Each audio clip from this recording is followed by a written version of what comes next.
Salve, salve, eu sou o professor Guizão, sou professor de literatura e esse é um aulão com Guizão. Um aulão que você vai analisar obras literárias de vestibulares específicos e para você aí não só que está estudando, mas para você que é amante da literatura, seja muito bem-vindo.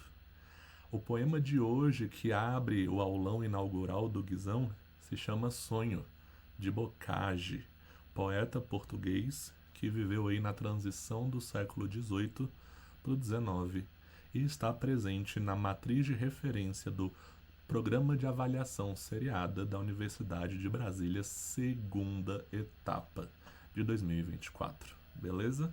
Então sejam muito bem-vindos. Nós vamos aqui começar analisando este belíssimo poema. E você que aí está analisando comigo essas obras da segunda etapa do PAS da UNB, você ao olhar para essa estrutura já consegue aí me dizer e retirar algumas informações, uma vez que no PAS 1, na primeira etapa que você deve ter feito no ano passado, você aí teve que lidar com alguns textos poéticos ligados a essa mesma estrutura aqui da nossa primeira obra do Paz analisada. Então, a gente sabe que é um soneto, 2 quartetos, 2 tercetos, essa é uma primeira informação importante. Mas antes de analisar a forma, a estrutura poética do texto, é interessante você entender o que o poema te diz. Como eu te falei, esse poema ele é escrito por Bocage, o poeta português, entre o século XVIII e o XIX, mais especificamente ali no final do século XVIII, na segunda metade do século XVIII. E aí você percebe que existem algumas palavras difíceis para o nosso entendimento atual, mas a temática ela é extremamente tranquila de ser aprendida. Então o eu lírico, cansado de sofrer, dorme e sonha com o encontro, podemos dizer um confronto entre a morte e o amor. Se você notar bem, morte aí e amor estão com letras maiúsculas. Então são personificações desses dois sentimentos, posso dizer, do amor um sentimento, da morte um substantivo abstrato. Então a gente consegue aqui perceber de primeiro momento uma personificação entre duas ideias abstratas que vão aí se confrontar dentro do sonho do eu lírico. Tranquilo? E aí, se a gente avançar um pouquinho nessa análise, trouxe alguns pontos para que a gente possa conversar e, posteriormente, treinar na prática, se você entendeu essa análise que a gente traz hoje no aulão do Guizão. Beleza? Então, primeiro ponto aqui, já fica atento, já pega seu lápis, já pega aqui seu caderninho para anotar junto comigo. O poema é representativo da transição entre o arcadismo e o romantismo. Então, se a gente pega aí temporalmente, a gente começa a segunda série, onde aí está previsto, né, a análise, onde estão aqui os conteúdos do PAS da segunda etapa. É na segunda série que a gente começa estudando a escola literária do romantismo. E foi na primeira série que você terminou estudando o arcadismo. Então estamos aqui num contínuo, continuando a estudar as escolas literárias numa espécie de cronograma, numa espécie de cronologia das escolas literárias que envolvem a literatura brasileira. Beleza? Então, é a partir do romantismo português, é a partir do surgimento da Revolução Francesa, lá no finalzinho do século XVIII, que a gente vai começar a desenvolver essa ideia de estados nacionais, de busca pela independência, algo que já nascia, né, ali muito forte no iluminismo do século XVIII, essa ideia de liberdade, essa ideia de independência por meio de meios racionais. E você vai entender aqui comigo que esse poema ele representa uma transição. Se ele representa uma transição, ele conserva características da estética anterior, mas também apresenta, introduz, antecipa características da estética posterior. Então a gente está falando justamente de um poeta que representa essa transição, que ele é comumente chamado de pré-romântico. Como assim pré-romântico? O Bocage ele vai viver aí a época das Arcádias. Se você se lembrar das escolas que ensinavam os preceitos rígidos do arcadismo, ele vai ter o nome de pastor, ele vai representar muito de sua poesia o pastoril, o bucolismo, a vida simples no campo, mas ao mesmo tempo já vai antecipar algumas características que a gente vai encontrar no romantismo.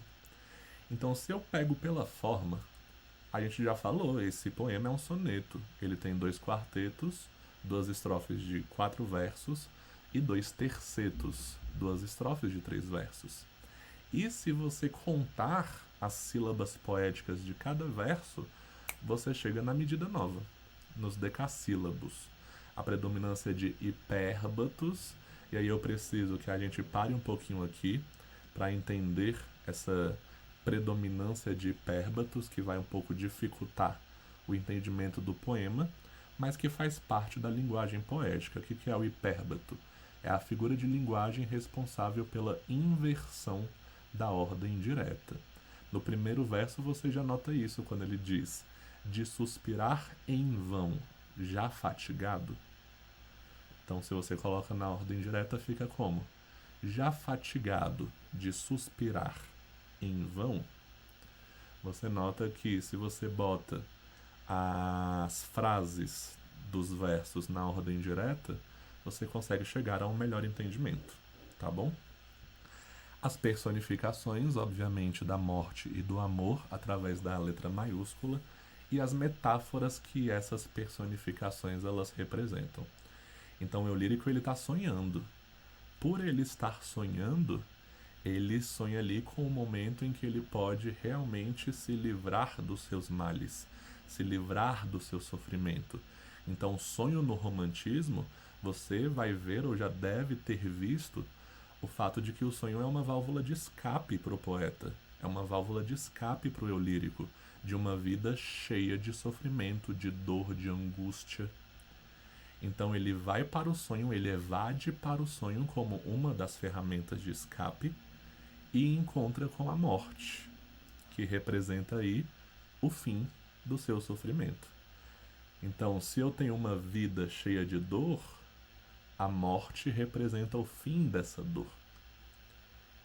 Mas o grande e interessante ponto desse soneto é o fato de, antes da morte efetivar a sua grande jornada ou a sua grande sacada de enterrar a foice no eu lírico e consolidar a sua morte, quem o interrompe? O amor. Por o amor interromper a morte, você já nota aí um prolongamento do sofrimento do eu lírico em sonho. Então o sonho ele não se efetiva como escapismo. Eu ainda não estou no romantismo. Olha como o próprio soneto, a medida nova, a predominância de hipérbatos e toda essa personificação de figuras aí. E é importante lembrar que a morte e o amor também são temáticas clássicas que o arcadismo vai retomar como neoclassicismo. Você nota que o poema ele não se consolida nem como uma escola nem como outra. Ele está nesse momento de transição. Ele representa essa tentativa do eu lírico de escapar da sua dor, de não conseguir lidar com a sua forte emoção, com o seu forte sentimento sentido em vida, vai para o sonho, a morte chega como uma tentativa de acabar por um fim, um ponto final nesse sofrimento, mas o amor chega e fala, não, vá procurar outra vítima. Essa alma sofredora é minha. Essa alma sofredora vai sofrer apenas o sofrimento derivado de mim, amor. E aí a gente vai para o conteúdo, que é onde a gente consegue fazer esse contraponto com a forma. É o choque entre racionalidade e emotividade. É como se o lírico estivesse racionalmente tentando evadir. Então ele sabe, se eu dormir aqui eu vou conseguir parar de pensar um pouquinho racionalmente na minha dor. Mas aí ele tem esse sonho extremamente simbólico desse momento de transição. Então é um choque entre racionalidade e emotividade. Vai ter um tom pessoal, porque se eu ligo a vida de Bocage, você deve entendê-lo como uma espécie de seguidor de Luís de Camões, onde ele vai ter uma vida militar ativa, ele vai viajar muito, ele vai se apaixonar por uma grande amada em Lisboa, chamada Gertrudes. Quando ele volta dessa viagem em colônias orientais de Portugal, ele encontra sua grande amada casada com seu irmão e começa aí a se desvirtuar para uma vida boêmia, fazendo uma poesia erótica, fazendo uma poesia até muitas vezes como uma espécie de ameaça para a lei até então instituída na época. E você vai perceber que existe esse conflito entre amor e morte como um conflito do próprio poeta em vida. Então esse tom pessoal, ele une o que o eu lírico vive no poema ao que o poeta vive na sua vida prática. É preciso lembrar que a poesia, a literatura, a arte como imitação da realidade representa essa realidade de modo mais figurativo, de modo mais plurissignificativo, mas que aqui no romantismo vai ter uma ligação íntima com a realidade vivida pelo poeta. Então existe a certeza do sofrimento ao final do soneto. A gente tem essa racionalidade muito forte por causa da estrutura do soneto, da medida nova, da regularidade métrica, mas ao mesmo tempo eu tenho aí uma certeza do sofrimento, uma certeza de uma forte sentimentalidade que está descambando para o sentimentalismo, que vai ser característica central da próxima escola literária predominante no século XIX, que é o romantismo.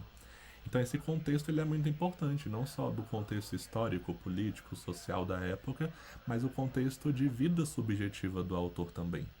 Então existe esse poema escrito durante a vida militar do poeta e próximo da eclosão da Revolução Francesa, que a gente sabe vai ser o grande desencadeador, né? Vai ser o grande boom do romantismo.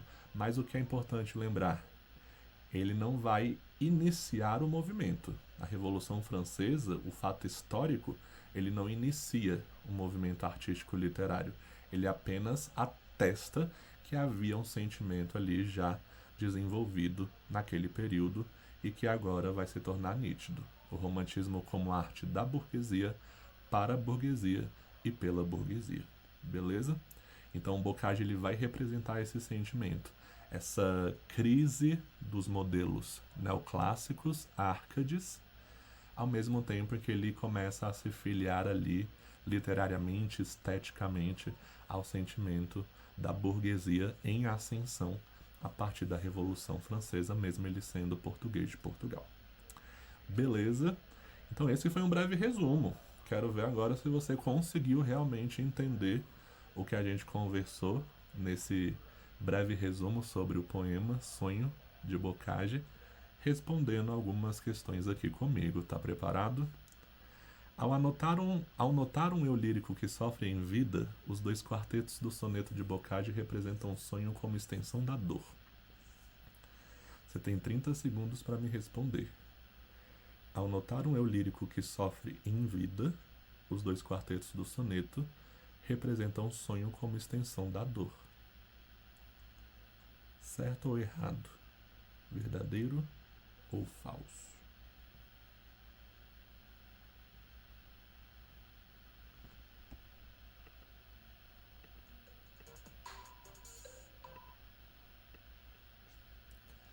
Falso. Então, se a gente olha para os quartetos do soneto, o que acontece nos quartetos? Lembra que o soneto ele desenvolve a temática de modo racional e progressivo, né? Então, ele vai falar da morte como o primeiro ser personificado, né, no seu sonho, que ele, lívido, aparentemente descorado, sem cor, né, e cansado. A representação da morte aqui ela é muito emblemática também, porque ao mesmo tempo que ele representa na sua aparência, ele representa na sua essência, lívido e mirrado, sem cor e cansado. Curva a foice no punho descarnado e diz, sustentando, né, a cruel foice: eu venho terminar tua agonia, morre, não peneis mais, ó desgraçado. Então a morte aqui representa o fim da dor.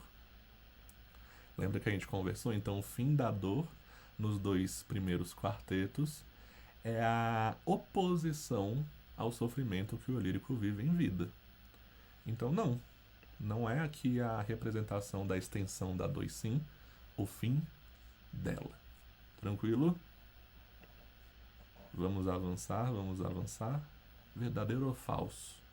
Os tercetos do poema sugerem um prolongamento do sofrimento da voz poética e o tom pessoal que a aproxima do poeta.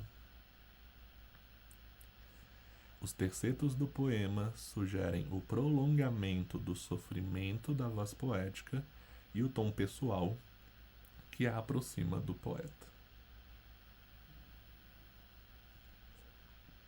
Certo ou errado?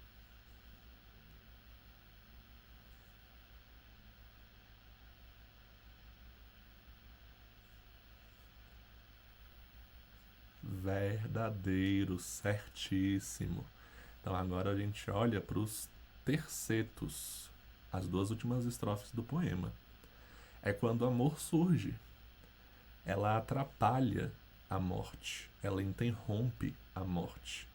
Foi atalhada. Então, a morte foi atalhada pelo amor, que é armado de cruentos passadores, ou seja, cruéis corruptores, cruéis seres que o acompanham. Acompanham quem? O amor. O amor, acompanhado de cruéis passadores, aparece e diz com a voz irada: emprega noutro objeto os teus rigores. Com quem o amor está conversando aqui? Com a morte. Que esta vida infeliz está guardada para vítimas só de meus furores. Meus furores seriam aqui meus atos cruéis, meus atos de extrema crueldade. Então o amor vai machucá-lo ainda mais um pouco antes de sua morte. É isso que o amor está dizendo aqui. Então, se eu falo que os tercetos sugerem um prolongamento do sofrimento da voz poética e o tom pessoal, aqui fica nítido que o sofrimento da voz poética é prolongado. Agora, por que o tom pessoal? Porque, se você se recorda, Bocage, amado de Gertrudes, volta depois de um grande tempo de viagem para Lisboa e percebe que sua amada se casou com seu irmão. E aí descamba, né, toda a vida do poeta.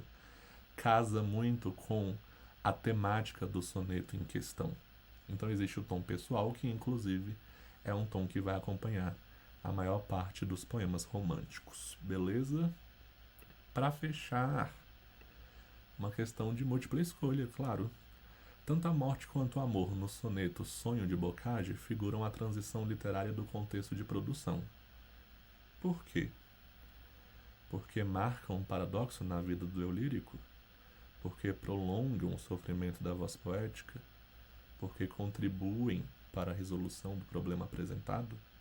Porque personificam temas tanto clássicos quanto românticos? E aí? Por personificar temas tanto clássicos quanto românticos, confere? Porque o amor e a morte são personificados, uma personificação que vem lá desde o Renascimento, ao retomar temas clássicos.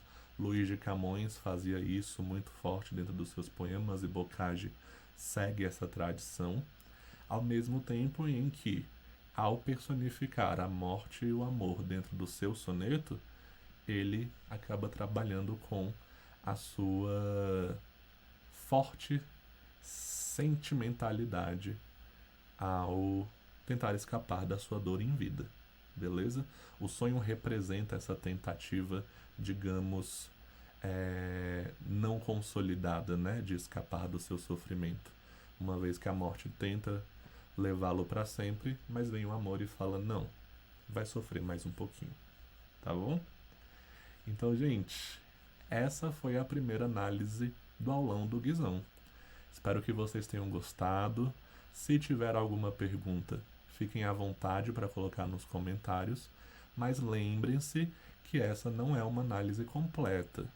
Não é uma análise com o intuito de esgotar todas as discussões sobre o poema, mas é uma análise que tem aí em vista direcionar os estudos de vocês de modo mais prático e organizado. Até mais e até a próxima. Até o próximo aulão do Guizão. Abraço.